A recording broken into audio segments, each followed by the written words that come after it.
সবাইকে নতুন করে ফর্ম ফিল আপ করতে হবে, আর ঠিকমতো আবেদন না করলে অন্নপূর্ণা ভান্ডারের 3,000 টাকার সুবিধা মিস করবেন। স্বাভাবিকভাবে মাথায় প্রশ্ন আসছে, হঠাৎ করে আবার নতুন ফর্ম কেন?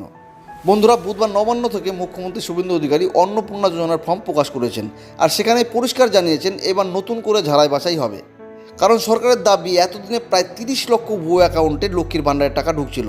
শুধু তাই নয়, বহু পুরুষের অ্যাকাউন্টেও নাকি লক্ষ্মীর ভান্ডারের টাকা পৌঁছে যাচ্ছিল। এছাড়াও অনেকেই এমন ছিলেন যারা বিভিন্ন সরকারি চাকরি করতেন অথবা প্রতিষ্ঠিত ব্যবসায়ী, তারাও এতদিন লক্ষ্মীর ভান্ডারের টাকা পেয়ে আসছিলেন। আর সেই কারণে সরকার এবার কঠিন সিদ্ধান্ত নিয়েছে, সবাই কিন্তু এই অন্নপূর্ণা ভান্ডারের 3,000 টাকা পাবেন না। কারা পাবেন না, আগে লক্ষ্মীর ভান্ডার পেলেই কি এবার অন্নপূর্ণা যোজনার টাকা নিশ্চিত? আজকের ভিডিওতে আমি সব কিছু একদম সহজ ভাষায় স্টেপ বাই স্টেপ বুঝিয়ে দেবো, তাই ভিডিওটি একদম শেষ পর্যন্ত দেখতে থাকুন।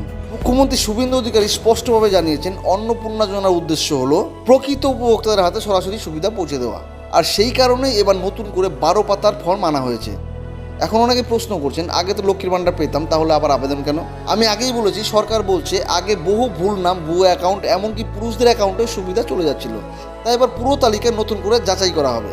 মানে বুঝতেই পারছেন, এবার যাচাই না করে কাউকে সুবিধা দেওয়া হবে না। কারা এই প্রকল্পের টাকা পাবেন না, মন দিয়ে শুনুন, এখানে অনেকের কনফিউশন রয়েছে। স্পষ্ট করে জানানো হয়েছে, যারা আয়কর দেন, সরকার বা সরকার পোষিত চাকরি করেন, তারা এই প্রকল্পের আওতায় থাকবেন না। এছাড়াও যাদের তথ্য যাচাইয়ের সমস্যা ধরা পড়বে অথবা যাদের নাগরিকত্ব সংক্রান্ত নথিতে গরমিল থাকবে, তাদের ক্ষেত্রেও সমস্যা হবে।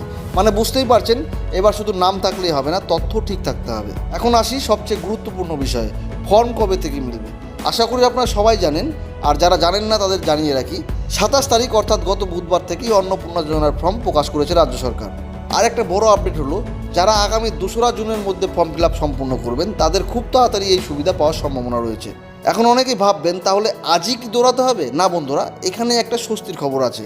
মুখ্যমন্ত্রী পরিষ্কার জানিয়েছেন, একদিনে সবাইকে লাইনে দাঁড়িয়ে আবেদন করতে হবে না। আজই না করলে সুবিধা বন্ধ হয়ে যাবে, এমনটাও না। এটা একটা দীর্ঘমেয়াদী প্রকল্প, তাই ধীরে ধীরে সঠিকভাবে আবেদন করলেই হবে। কারণ অন্নপূর্ণা যোজনার টাকা পুরোপুরি শুরু না হওয়া পর্যন্ত লক্ষ্মীর ভান্ডারের সুবিধা চালু থাকবে। আর আগামী 1 জুন থেকে প্রায় 90 দিন ধরে এই ফর্ম ফিল আপ চলবে। মানে সময় থাকছে, তাই তাড়াহুড়ো করার কোনো দরকার নেই। এখন সবচেয়ে বড় প্রশ্ন, আবেদন কিভাবে করবেন? অনেকেই হয়তো ভাবছেন সরকারি অফিসে গিয়ে লাইনে দাঁড়াতে হবে। দেখুন, এখানে সবচেয়ে ভালো খবর হলো, অনলাইন এবং অফলাইন দুইভাবে আবেদন করা যাবে। মানে আপনি চাইলে নিজের মোবাইল দিয়ে আবেদন করতে পারবেন, আবার যারা মোবাইল ব্যবহার করতে পারেন না, তাদের জন্য আলাদা ব্যবস্থা রাখা হয়েছে।